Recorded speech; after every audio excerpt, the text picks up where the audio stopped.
Welcome back, you're watching Talk Oxford. I'm Eve Ahmed and I'm joined today by Neil Anderson, who is the very well-known events organiser, and Dennis Harrison, the equally well-known owner of the Albion Beatnik bookstore in Jericho. So Dennis, we were talking about why people still love bookshops. Have you noticed a trend over the years that you've been based there in the sort of book that people like? I mean, has it been, I don't know, the relentless rise of chick lit and thrillers, or are your customers more of an erudite lot? I think the book traders, by and large, remain the same over the last 30, 40, 50 years, actually. There's certainly been a big blip for the last 30 years, and people constantly talk about the demise of the bookshop, but I think we're only in the same position that we were about 30, 40 years ago. So the shops that have closed really only match those that have opened in the last 30, 40 years. So I think by and large it's fairly stable. So things like Jamie Oliver, or the picture gardening books, things like that, they may not be selling so well now, is my guess. I don't know, because of course pictures can be replicated on the internet. That sort of that type of book may be on the way up, but I think basically good sound reading is still available in book form and still sold as such. And do you stock things like Jamie Oliver? Do you have a very particular sort of book that you go for? Poetry and fiction and music, that's all I have. Okay. And what have you got coming up in terms of events? Do you do Christmassy theme events? Sadly, yes. I've got a nice storytelling event this coming Monday. That's every month. It's a group called Shark Spark. Very homespun. So a group of people meet together, about 20. They will go around reciting stories about a keyword. Nobody is allowed to speak for more than 3 minutes. That's great fun. Okay. And do you think Oxfordshire is a particularly buzzy place with lots of things going on, or do you sometimes sort of struggle to find events that you No, can I think there's lots going on in Oxford. It seems to be rather polarised. So you've got the footnoted stuff that's in the Sheldonian, that's for all the clever people. But there's a lot that goes on, like cat weasel, stuff like that. That's sort of not avant-garde, but slightly alternative. It's very healthy, it seems to me. Lots of people want to do stuff. Yeah, okay. And that must be good for the arts group, because people do want to go out and go to events. They don't want to be stuck indoors. But I mean, I'm really, in front of the telly, I'm happy to hear laptop. that. Well, Dennis, saying that the book selling trade is fairly stable and possibly even thriving in his case, because of all the fantastic events he does. But in terms of the arts group, we've noticed a significant drop in the number of members, simply because there are so many meet-up groups. People come along to a meet-up, some of them think, well, I could do my own version of this, more catered to my particular interests. So there's a huge proliferation. So we will end up with like 50 members each, rather than 1,000 or something like that. A few of them are still, staying strong, but there has been a reduction. But just with Dennis saying what he's doing at the Albion Beatnik quite soon, we're actually doing one of our regular events at the Beatnik. So if you're interested in the arts group, what remains of it, and you're also interested in the Albion Beatnik, you can experience two for the price of one. So we do an event called Converse, which we've run about a dozen of them now, which is where people who are enthusiastic about a particular poet come along and do a little introduction to the poet or their work and read a few pieces. Not too long, so if you don't like the poet, there'll be another one along quite soon. And they're quite informal events, and Dennis is a great host. And it's £2 to come along, or £1 if you're an arts group member. Is there some sort of committee that decides, because what if you have a person who's really mad on Pam Ayres, for example? Well, I wouldn't be averse to that, but I'm a bit common. So no offence to Pam Ayres or her many fans. But when I first started it, I couldn't, there were just so many people who wanted to read. But we've now done, say, a dozen of them, and with 4 or 5 readers each time, I'm now asking people to come and read because they'd already been on before, they read all their poets. So we're scratching around a bit, but that can get quite interesting because you find poets a little bit more obscure that maybe only 1 or 2 people are enthusiastic about.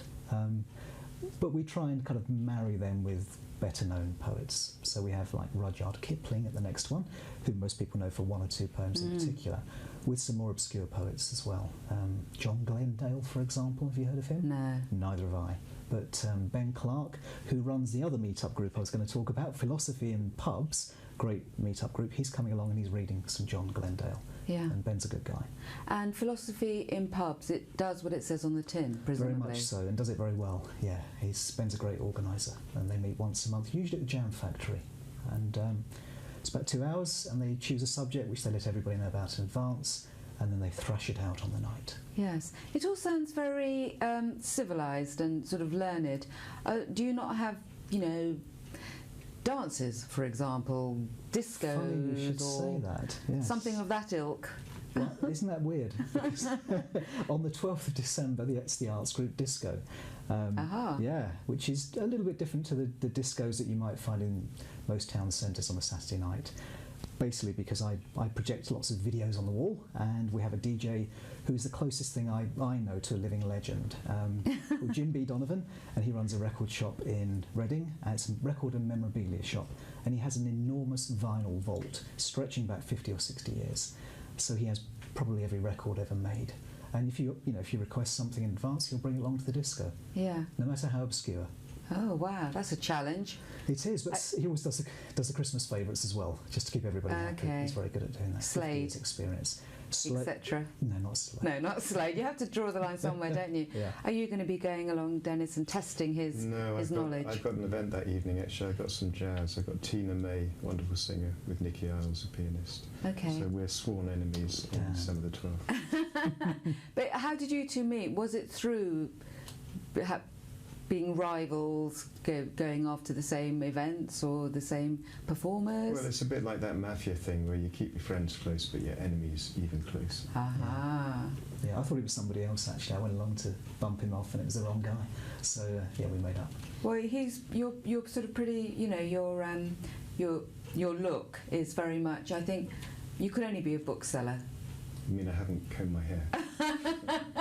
Or cut No, it. but you look almost professorial. I don't think so. Okay.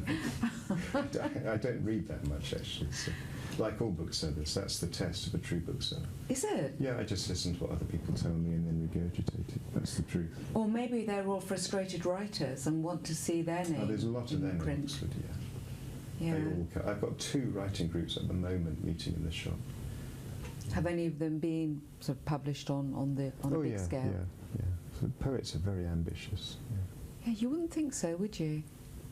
Obviously, still waters run deep. I say this to poets all the time. You actually expect to make some money out of this, and they still seem to look at me as though I'm saying something a bit off. Yes. But there we are. Dennis Yes. knows more than I do. Yes. And have you got... So what's happening after the new year then with the arts group? Well, we've Am got I one right big- in thinking that it's winding down? We're not going to be organising as many events, but there is one which I'm planning for January, where I'm collaborating with a singing and voice interpretation lecturer at Pembroke College in Oxford called Nicola Harrison. I don't who's- even know what that means. I'm not sure. She's got a good voice. Singing anyway. and voice interpretation. Yeah, Right. voice and interpretation and singing. I can't remember quite the order, Okay. but she knows her stuff. Yeah. And, if you're lecturing at Oxford University, I guess you've got to know what you're doing. Yeah. But I have heard her sing, and she's got a booming, powerful, and yet gently caressing set of tonsils. Yes. And so she's doing an evening of Shakespearean song, which sounds Wow. quite good. I'm not, Yeah. Shakespeare tends to be a bit too highbrow for me. Okay. But if it's got a tune, I'll give it a go. Yes. So we're organising that at the Friends Meeting House. That'll be on 23rd of January. Friends Meeting House Theatre is a lovely venue to go to. It's very sort of ambient, very relaxed, big windows, great acoustics, and Nicola's quite a character. Yes. I think I may have met her. Is she the lady with the castanets? She is. Yes. Yes. That's the thing about Oxford, because it's quite small. You Yeah. do notice people, and you start to see this regular faces. The city itself isn't so small, but we all venues. kind of congregate in the same places. Yeah, really. maybe that's Or what it say 2 or is. 3. Yeah. Can you imagine your lovely bookstore being such a success in another town, or is it very much an Oxford institution? I guess it works well in Oxford, but I have to say mainly those people who buy most books come from Dunstable, Darlington, boring places like that. So I open in the evenings as well, so they're out having a meal somewhere. Oxford people willing to talk about how nice a place is, but aren't always willing to put their money in their pocket. But it would only Harry. work in a place like Oxford, yes. Yes. So if I had a shop in Dunstable or Darlington, it really wouldn't. Darling Tom. Could you, what do you think is going to, what are the trends that you're seeing? Are you seeing any coming through in terms of, what people want to do, what they're interested in? Especially with younger people, because they spend so much time on their computers, and there's, interactive games and apps and all that stuff. Does it tend to be the older person, I guess I'm trying to hint at, who is willing to try, bird watching and... No, it's very divided in terms of age, which is a shame. When the arts group started, it was fairly across the board, but it has become something really for the over 40s, generally speaking.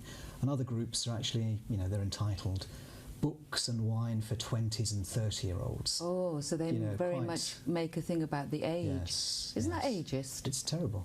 Yes. For me, it's terrible. For them, it's quite good, perhaps. In terms of trends in the arts, I really don't have... I sort of respond to public demand.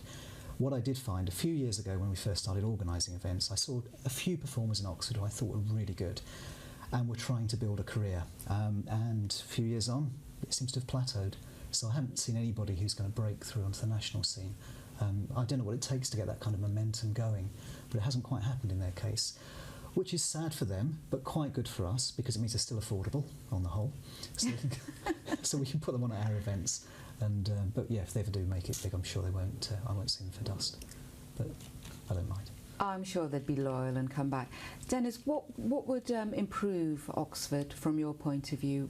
What changes would you like to see in the city, or maybe specifically Jericho? I think getting the traffic sorted out would be quite good. I thought you were going to say that. Lots of people arrive late because they claim... Yeah. I mean, they could leave earlier, of course. I'd love to talk to you more about that, but I've just been told by our director that we've come to the end, so we can talk privately about the traffic problems. That's all we've got time for today here on Talk Oxford. Thanks so much to my wonderful guests, Dennis Harrison and Neil Anderson. I'll see you again soon, and in the meantime, remember, keep talking.